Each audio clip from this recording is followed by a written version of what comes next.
माँ, पिताजी, क्या हवाई चप्पल पहनने वाले कभी हवाई जहाज में नहीं बैठ सकते?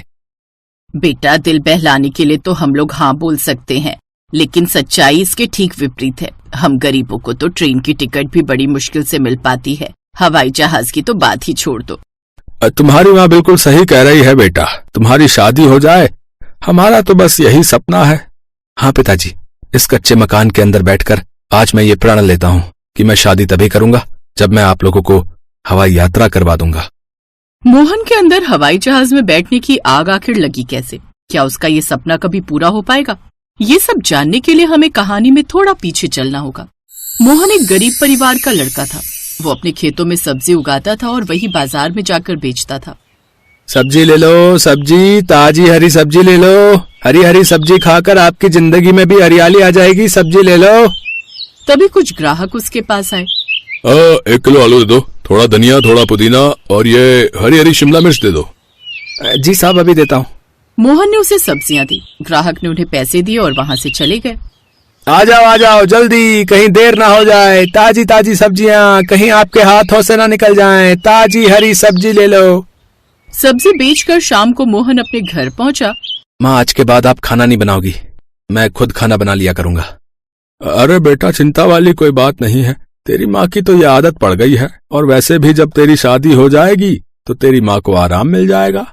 ऐसे दिन बीत रहे थे। फिर एक रोज मोहन के घर उसके गांव का ही एक दोस्त पंकज आया। अरे मोहन, सुना है शहर में एक बहुत बड़ी सब्जी मंडी खुली है, कल उसका उद्घाटन है। चल, कल वहीं चलते हैं, वहाँ एक ही दिन में सारी सब्जी बिक जाएगी हमारी। फिर वहां से हमारी सब्जियां दूर दूर शहरों में जाएंगी। ये तूने अच्छी खबर सुनाई पंकज। माँ, पिताजी, कल सुबह मैं पंकज के साथ निकल जाऊंगा। ठीक है बेटा, तू हमारी चिंता मत कर। अगली सुबह मोहन और पंकज शहर निकल गए। मंडी पहुंचते ही बहुत सारे व्यापारियों ने उनकी सब्जी एक साथ ही खरीद ली। दोनों खुशी खुशी वहाँ से लौटने लगे। तभी रास्ते में उन्हें एक हवाई अड्डा दिखा। दूर से उन्हें जहाज टेक ऑफ करता दिखाई दिया। अरे मोहन, वो देखो हवाई जहाज। मैंने अपनी जिंदगी में पहली बार इतनी करीब से हवाई जहाज को लैंड होते हुए देखा है यार। चल, फोटो खिंचवा लेते हैं जल्दी। अरे तुम दोनों हटो यहाँ से, इन गाँव वालों से मैं तंग आ चुका हूँ। हवाई जहाज में बैठने की औकात नहीं, फोटो खींचकर ही गाँव में बड़ी बड़ी हाँकने के लिए फोटो खिंचवाने आ जाते हैं। चलो। चाचा, तुम तो ऐसे बोल रहे हो जैसे ये हवाई अड्डा तुम्हारा ही है। अरे चलो हटो यहाँ से, मुझे तुम जैसे गवारों से बात ही नहीं करनी है। चाचा, तुम हमारी कुछ ज्यादा ही बेइज्जती कर रहे हो। वक्त कब बदल जाए कुछ कहा नहीं जा सकता। अरे तुम्हारे जैसे बहुत सारे लौंडे गांव से यहाँ चले आते हैं और बड़ी बड़ी बातें करते रहते हैं। चलो भागो यहाँ से। अरे चलो यार मोहन, इनसे बहस मत करो। पंकज, मैं आज इसी वक्त ये प्रण लेता हूँ कि मैं अपनी औकात इतनी बड़ी बनाऊंगा कि मैं एक दिन इस हवाई जहाज में बैठूंगा और इन गार्ड चाचा से जरूर मिलूंगा एक बार। खैर, दोनों लोग अपने गाँव वापस आ गए। उसने इस बारे में अपने माता पिता से भी बात की। माँ, पिताजी, क्या हवाई चप्पल पहनने वाला इंसान हवाई जहाज में नहीं बैठ सकता? बेटा, दिल बहलाने के लिए तो हम लोग हाँ बोल सकते हैं, लेकिन सच्चाई इसके ठीक विपरीत है। हम गरीबों को तो ट्रेन की टिकट भी बड़ी मुश्किल से मिल पाती है, हवाई जहाज की तो बात ही छोड़ दो। तुम्हारी माँ बिल्कुल सही कह रही है बेटा, हम लोग आज तक ट्रेन के 2nd क्लास में भी नहीं बैठ पाए, हवाई जहाज की तो बात ही छोड़ दे।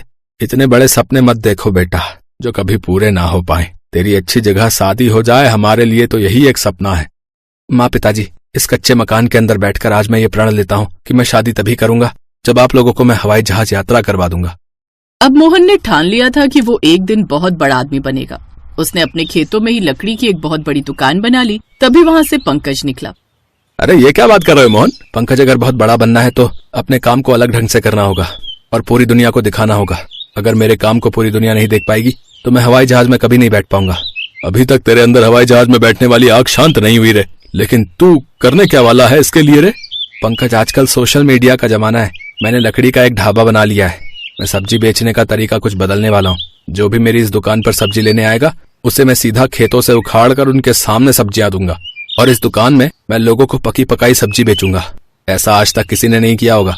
जैसे किसी को अगर कच्ची आलू चाहिए तो कच्ची मिलेगी, किसी को उबली हुई आलू चाहिए तो वो भी मिल जाएगी, किसी को मटर चाहिए तो वो भी मिल जाएंगे, छिले हुए मटर चाहिए तो वो भी मिल जाएंगे, और अगर उबले हुए मटर चाहिए तो वो भी मिल जाएंगे। सब कुछ एक साथ यहाँ मिलेगा।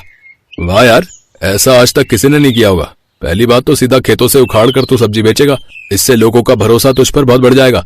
और कुछ आलसी लोग हैं जिन्हें उबली हुई आलू, उबली हुई सब्जियां मिल जाएंगी तो धंधा बहुत चल पड़ेगा यार। और सिर्फ इतना ही नहीं, तू भी इसमें मेरा साथ देगा। मैं इधर अपनी दुकान चलाऊंगा और तू दूर खड़ा होकर वीडियो बनाता रहेगा। हर दिन जो भी घटनाएं यहाँ पर होंगी वो सब कुछ सोशल मीडिया पर अपलोड करेंगे। मैं गाना गाते हुए, डांस करते हुए सब्जी बेचूंगा। कुछ गरीबों को फ्री में भी सब्जी दे दिया करूंगा। ये सब चीजें लोगों को खूब पसंद आएंगी और कुछ ही दिनों में हम लोग वायरल हो जाएंगे। मोहन की मेहनत रंग लाई और कुछ ही दिनों बाद उसके खेत में भीड़ लगने लगी। 2 साल में ही सोशल मीडिया पर वो वायरल हो गया। फिर एक रोज दुबई के एक शेख ने मोहन को फोन किया। अल हबीबी, वेलकम टू दुबई। मोहन, तुम्हारे जैसे सब्जी वाले तो मैंने पूरी दुनिया में नहीं देखा भाई, जो सीधा खेतों से उखाड़ कर सब्जी बेचता हो। उई उई, तुम तो रातों रात वायरल हो गई। मैं तुम्हें टिकट बेचती, तुम कल ही दुबई आती और यहाँ भी तुम्हारी बहुत डिमांड बढ़ जाती। शेख साहब, मुझे दुबई घूमने का कोई शौक तो नहीं है, लेकिन अगर आप बुला रहे हैं तो मैं अकेले नहीं आऊंगा, बल्कि अपने माँ बाप और अपने खास दोस्त जो मेरा कैमरामैन है उसे भी लेकर आऊंगा। ओए ओए, ये तो ठीक है। मैं तुम चारों के टिकट, पासपोर्ट, वीजा सबका इंतजाम करती। कुछ ही दिनों में तुम दुबई आती और हम तुमसे मिलती। कुछ महीनों बाद मोहन अपने माता पिता और पंकज को लेकर एयरपोर्ट पर पहुंच गया। वहां पर उसे वही गार्ड मिला। सलाम साहब, आपका सामान पकड़ लूं? चाचा, तुमने भले ही मुझे नहीं पहचाना, लेकिन मैंने आपको पहचान लिया। याद है कुछ सालों पहले हम दोनों यहाँ पर फोटो खिंचवा रहे थे तो आपने हम दोनों की बेइज्जती करके यहाँ से भगा दिया था। मैंने उसी दिन फैसला कर लिया था कि मैं आपसे दोबारा मिलूंगा जरूर, लेकिन अपनी औकात बदलकर। इतना बोलकर मोहन अपने दोस्त और परिवार को लेकर हवाई जहाज के अंदर चला गया। हवाई जहाज के अंदर पहुंचते ही, अब बेटा, हमने तो कभी सपने में भी नहीं सोचा था कि हम कभी हवाई जहाज में बैठेंगे। बेटा, तू लाखों लोगों के लिए प्रेरणा है। अगर जिगर में आग हो तो कोई भी सपना बड़ा नहीं होता। अब तो तू शादी करेगा ना? बिल्कुल माँ। दुबई पहुंचते ही शेख साहब ने मोहन के परिवार का भव्य स्वागत किया। वहां पर मोहन ने बहुत सारे ब्रांड्स के लिए फोटोशूट करवाया, जिसके बदले उसे करोड़ों रुपए मिले। कुछ दिनों बाद वो वापस इंडिया आ गया और धूमधाम से उसकी शादी हो गई। अब मोहन को बड़े बड़े ब्रांड्स फोटोशूट के लिए बुलाते हैं, जिसका मोहन करोड़ों लाखों रुपए चार्ज करता है।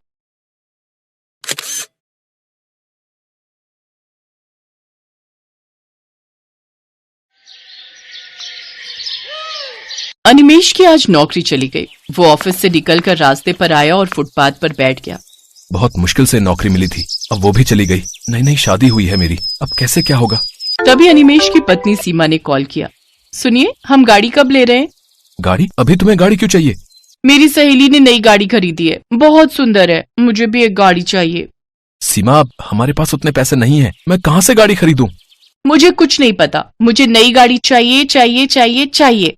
सीमा ने फोन काट दिया। अनिमेश और सीमा की शादी को सिर्फ कुछ ही महीने हुए थे। सीमा बहुत जिद्दी थी, उसे हमेशा से बहुत कुछ चाहिए था। अनिमेश को सीमा से शादी ही नहीं करनी थी, लेकिन अनिमेश की माँ बिमला ने कहा था, बेटा, ये लड़की शादी के लिए मान गई है, शादी कर ले। लेकिन माँ, मेरी तनख्वाह ज्यादा नहीं है। तो क्या हुआ, बीवी को सिर्फ 2 वक्त का खाना ही तो खिलाना है। शादी कर ले बेटा, नहीं तो और लड़की नहीं मिलेगी। अनिमेश ने अपनी माँ की बात सुन ली और सीमा से शादी कर ली।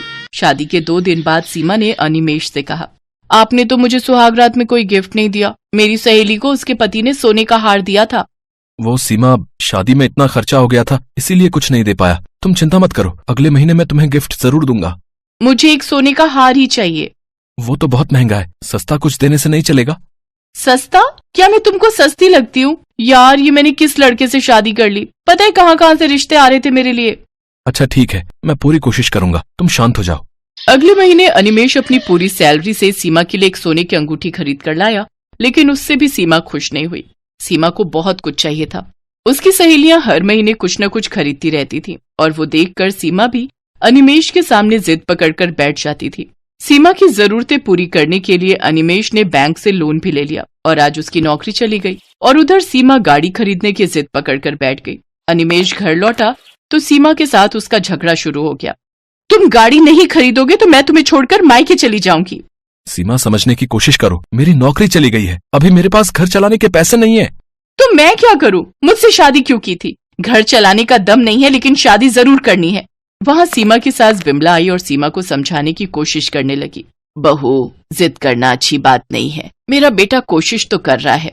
आप बीच में मत बोलिए, मैं कुछ नहीं सुनना चाहती। मुझे गाड़ी चाहिए, मुझे भी सहेलियों को दिखाना है कि मेरे पास गाड़ी है। सीमा ने खाना नहीं बनाया। रात को सीमा की सहेली ने उसे वीडियो कॉल किया। सीमा, ये देख, हमने भी नई गाड़ी ले ली, तू कब ले रही है? अब मैं भी इसी महीने गाड़ी ले लूंगी। इतनी महंगी गाड़ी लूंगी ना, तू देखती रह जाएगी। हाँ। अनिमेश छुपकर ये देखता रहा और मन ही मन सोचता रहा, मैंने माँ से कहा था कि मुझे शादी नहीं करनी, लेकिन माँ ने जबरदस्ती मेरी शादी करवा दी। अब मुझे ही भुगतना पड़ रहा है। क्या करूं? अब गाड़ी कहाँ से लाऊं? अगले दिन अनिमेश नई नौकरी ढूंढने के लिए निकल गया। उसने 2-3 कंपनी में इंटरव्यू दिया, लेकिन कहीं भी उसे नौकरी नहीं मिली। देखो, अभी मार्केट में नौकरी की हालत बहुत खराब है और ऊपर से तुम ज्यादा अनुभवी भी नहीं हो। तुम्हें कैसे नौकरी पर रख लूं? लेकिन तुम्हें ये नौकरी चाहिए क्यों? मेरी पिछली नौकरी भी चली गई है, इसीलिए। अच्छा, समझ गया। लेकिन मेरे यहाँ ऑफिस में कोई नौकरी नहीं है। सर, मुझे एक नौकरी दे दीजिए, मैं कुछ भी करने के लिए तैयार हूँ। तुम्हें गाड़ी चलाना आता है? हाँ सर। मुझे एक ड्राइवर चाहिए। मैं तुम्हें ड्राइवर का काम दे सकता हूँ और रात को तुम गाड़ी अपने घर ले जा सकते हो। मैं राजी हूँ सर। ठीक है, तुम्हारी नौकरी पक्की, लेकिन सुबह सुबह गाड़ी लेकर आनी पड़ेगी। मुझे घर से ऑफिस और ऑफिस से घर छोड़ना पड़ेगा। अनिमेश राजी हो गया। उसके दिमाग में एक आइडिया आया। रात को अपने बॉस को घर छोड़ने के बाद गाड़ी लेकर वो अपने घर चला गया। गाड़ी देखकर सीमा खुशी के मारे नाचने लगी। अरे वाह, कितनी बड़ी गाड़ी है, कितनी सुंदर है। हाँ सीमा, तुम कब से गाड़ी खरीदना चाहती थी ना, इसीलिए आज गाड़ी खरीद ही लाया। हमारी पहली गाड़ी बहुत सुंदर है। बेटा, तुझे नई नौकरी मिल गई है क्या? हाँ माँ, इसीलिए तो गाड़ी खरीद ली। चलिए, आप दोनों गाड़ी में बैठ जाइए। माँ और बीवी को गाड़ी में बिठाकर अनिमेश शहर के रास्तों में घूमने लगा। उसने अपनी माँ और बीवी से झूठ कहा। सीमा अपनी सहेलियों को वीडियो कॉल में गाड़ी दिखाने लगी। ये देख, कितनी बड़ी गाड़ी है, कितनी सुंदर है और बहुत महंगी भी है। सीमा को खुश देखकर अनिमेश भी बहुत खुश हुआ, लेकिन अनिमेश को नहीं पता था कि उसका ये झूठ एक न एक दिन पकड़ा जाएगा। कुछ महीनों तक घर में शांति बरकरार रही। सीमा को उसकी सहेली ने कॉल किया। सीमा, आज हम शॉपिंग करने जा रहे हैं, तू भी चल हमारे साथ। ठीक है, मैं गाड़ी लेकर आती हूँ। सीमा गाड़ी लेकर चली गई। उधर अनिमेश का बॉस ऑफिस जाने के लिए तैयार होकर बैठा रहा। अरे, अभी तक तो अनिमेश को गाड़ी लेकर आ जाना चाहिए था, वो आया क्यों नहीं? बॉस ने अनिमेश को कॉल किया। अनिमेश नींद से उठा और देखा गाड़ी गायब है। माँ, गाड़ी कहाँ गई? वो तो बहू लेकर चली गई है बेटा, तू आज बस से ऑफिस चला जा। अरे यार, अब इन्हें कैसे बताऊं कि ये गाड़ी ही मेरा ऑफिस है? बॉस ने अनिमेश को बहुत डांटा और कहा, तुम्हारी वजह से आज मैं ऑफिस नहीं जा पाया। मैं तुम्हें नौकरी से निकाल रहा हूँ। आज शाम को गाड़ी लेकर आना और रख के जाना। दोपहर को सीमा गाड़ी लेकर लौट आई और तभी बैंक से कुछ लोग आ गए। अनिमेश कौन है यहाँ? मैं हूँ। क्या बात है? बैंक का लोन नहीं चुकाया तुमने? ये तुम्हारी गाड़ी है ना, हम इसे लेकर जा रहे हैं। ये बोलकर वो आदमी गाड़ी लेकर चला गया। अब क्या होगा? सब कुछ बर्बाद हो गया। गाड़ी भी चली गई, नौकरी भी चली गई। नौकरी चली गई, लेकिन क्यों? तुम आज बस से ऑफिस क्यों नहीं गए?